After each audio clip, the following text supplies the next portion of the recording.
করা হচ্ছে এবং কোথায় কোথায় সার্ভে বা সুপার চেকিং করা হচ্ছে, সূত্র মারফত পাওয়া খবর অনুযায়ী জানা গেছে এই সার্ভের মূল উদ্দেশ্য হলো পিডব্লিউএল তালিকায় থাকা উপভোক্তাদের বর্তমান পরিস্থিতি পুঙ্খানুপুঙ্খভাবে যাচাই করা, প্রকৃত অভাবী এবং যোগ্য ব্যক্তিরাই যেন এই প্রকল্পের সুবিধা পান।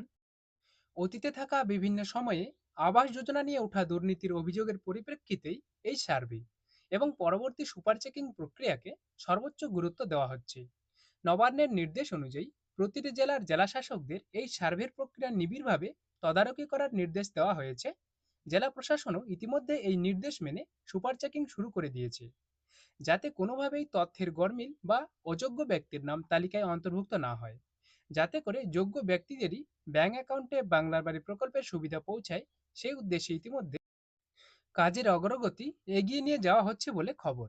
তবে কোথায় কোথায় কাজ চলছে বা কোথায় কোথায় বা কোন কোন জেলায়